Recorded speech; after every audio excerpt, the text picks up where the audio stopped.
Hey, it's Forrest, and I'm gonna be doing an interview here from my home on the West Coast.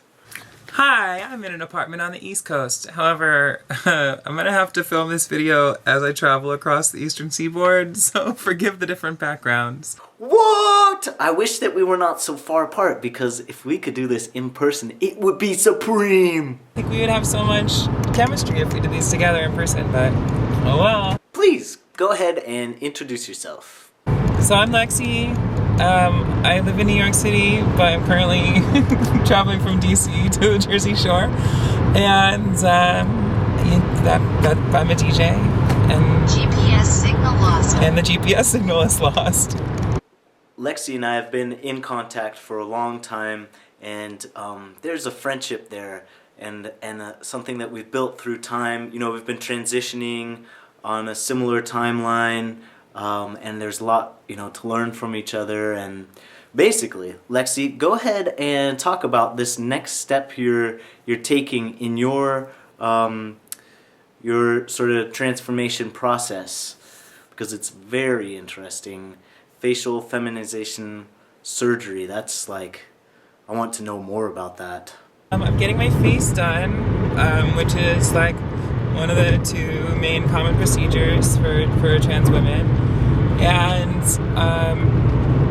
like men's and women's faces have a lot of overlap. I mean, that's why many trans men, you know, pass pretty quickly, and that's why, you know, a good number of trans women also don't need facial surgery. But as we both know, the effects of testosterone are powerful, and once certain things masculinize past a certain point, then your face just reads male all the time. And so that's what the surgery is almost exclusively bone work. My face, I'm expecting my face to, I've been on hormones for 2 years, and I'm fully expecting my face to further feminize as far as the soft tissue, but the bone stuff is never going to change. So the main thing that they're working on, the entire procedure is my hairline, my brow bone, my nose, my chin, and my jaw. And it's all important, but the most extreme part, and I think the part that will have the biggest effect, is the brow bone. So it's terrifying. Basically, they pull your face over your face. Whoa, they pull your face off? And yes, it's disturbing. And then they cut off this, leaving a big gaping sinus hole. And then they shave down the nubs and put it back on. And so that's what I'm doing. Oh boy, yeah. I just, when I think about it, it's like next to your eyes and your brain, and it's so intimate. It's so, this part of you is something you see all the time, and you know it so well. And I'm sure over the years you have a certain love for your face. I know you do. And I want to know what that's like, what it feels like to have a surgery that changes this part of you that you will see all the time, and you will see this new thing, or, you know, this changed thing, or what will it be like? What do you expect, and how do you relate to what's happening? I mean, it's a bummer in a way, because I really do like my face. I mean, I have a lot of, this camera angle is a little rough, but, you know, I have a lot of characteristics that I like, and people think I'm pretty, and I think I'm pretty. I mean, my face has already changed a lot due to hormones, and you know, I like what I see in the mirror. Not that I didn't before. I enjoyed masquerading as a boy. It was fun. I had a lot of charisma, and you know, it's interesting. It's really interesting and scary to tinker with that, but I want to see myself. You know, I want to see myself in the mirror. And so because of that, the procedure isn't about becoming more beautiful, or at least it isn't for me. I chose my surgeon based on that concept that it's not about making myself more beautiful. It's about, you know, being myself, but my sister being the female version.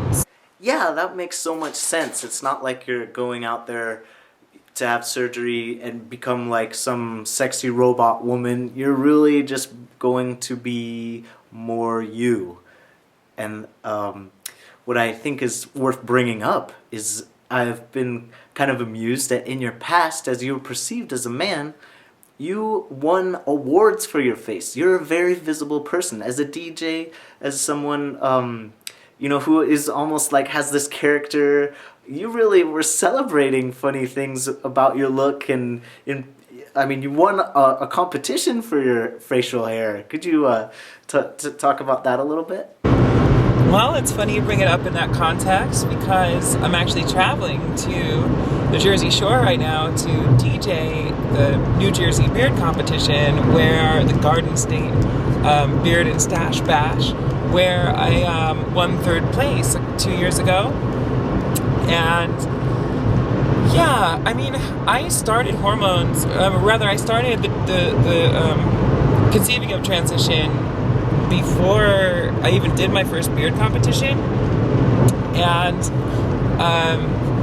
so I always knew where I was at, and it was always for fun, it was fun. I did what any woman in my position would do, like grow a big gnarly beard, because it's fun and crazy to do. So, it was always a fun thing to indulge in, and the people in that scene are really cool. Oh, I see. You were just having your fun with sort of the man costume, and I think I know that feeling from talking to girls when I was pre-T, especially when I was talking about how I'm really a man and I feel like a guy and this and that. All the girls would, not all the girls, but many girls would be like, oh, I'd love to be a dude too. That would be so fun to have a penis and da-da-da, and I'd grow a crazy big beard and this and that. And like cis women would get excited about the idea of becoming a man. And men do not usually have that same, like, that would be so cool to be a girl. Like, I've heard some sort of jokingly say that, but in all reality, for the most part, men have this really uncomfortable feeling imagining if they were women or if they traded places, like they wouldn't enjoy it. And there's this weird way that men are. In fact, I was thinking about how you've had some pretty scary interactions being a trans woman in the world, because of the way you look, because of some of your indicators, like being taller, maybe just structurally, and then facially, some of these things, they make you a target. Is that right? What's happened to you? Yeah, well, the world is kind of structured to demonize femininity, to disrespect femininity. So, when I'm seen erroneously as a man in a dress, I just, that's the fundamentals of trans misogyny is I become other, I become less than, and it's been a problem. I face job discrimination, or misunderstanding, which is the most widespread, and of course I was attacked in a hate crime, which sucks, and I'm really quick to tell people, I strongly believe that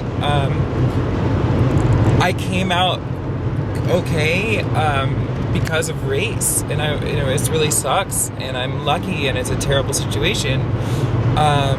People came to my aid. They had me on the ground, but I wasn't permanently disfigured or disabled because people came to my aid on the street, and I don't think that. It doesn't happen in a lot of cases with trans people of color, so I feel incredibly lucky about that, and ashamed to, it's a really tough reality, but I think an important one for people to know about. And then, but I think the most dangerous aspect for me is when men first see me as a woman, like I first passed them, and then at second glance they realize that I'm different. I think that's by far the most dangerous kind of situation, because men with that mentality do not want to be tricked, which is bullshit, because I'm a hot lady, but they don't, there's a lot of shame and ire and fear there, and that that turns into violence against trans women. I think about that, but going back to your surgery and how you feel now going, just about to embark on this. What are your feelings? How you feeling about it? I'm feeling really great leading up to surgery. I'm very scared, but I'm moving to a place where I'm more excited than scared.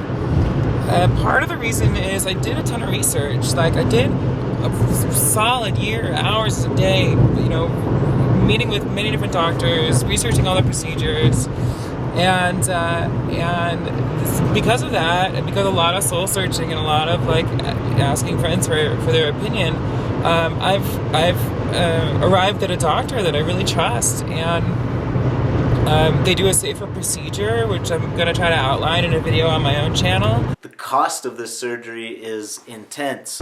Yeah, nearly $30,000, and I'm not even doing all of the common procedures. I don't need an upper lip lift, and I also don't need the tracheal shave.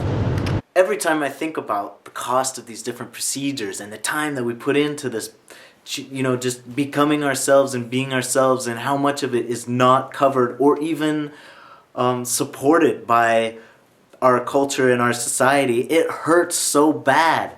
It hurts the bank. It hurts my finances. I'm sure you can relate. Surgery is a huge burden and a big cost. It's hard to me. It's hardly the biggest impact on my day to day and on my ability to achieve things. Like the huge time suck in researching transition, researching these doctors, and but then all the like little costs for me, sperm banking and hair removal and therapy costs, doctor costs, and drug costs.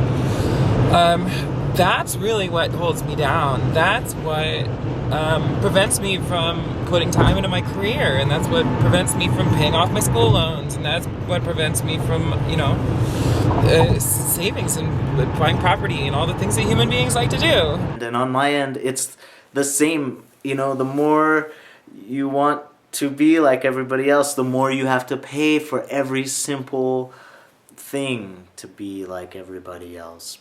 Boo, they are so lucky. They better know how lucky they are, those cisgender people of the world.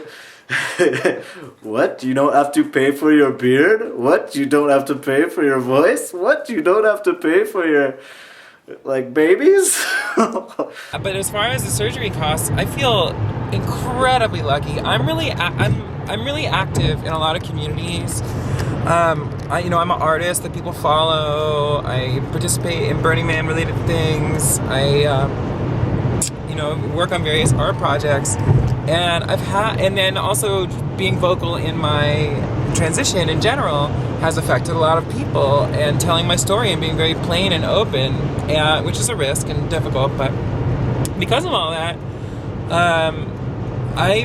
I'm blessed with a community that has come to my aid. I mean, I've done what feels like the impossible, and what unfortunately has proven impossible for a lot of people. I've gone from I'm not a rich person, but I've gone from essentially zero, like having a scorched earth bank account from ancillary transition costs. I've gone from zero to basically $30,000 just out of the goodness of people's hearts. Just out, a small portion was my savings, and then just charity of people who believe in me, and I'm humbled. I have no idea how to repay that. You and I can say we're humbled because people have helped us through support getting us there. There are a lot of people that just deserve this, of course, as much as we do, and for those people, things will change. Things will change. It just takes time, and you and I, Lexi, are doing the work because we're talking about this, we're bringing attention, and we will fight. We will fight for all of you to help make these things possible and make these things known. So thank you again, world. I mean, I try my best to be a great member of my community and be there for people, and especially be there for trans people who need, a shoulder or need to bounce ideas off of someone.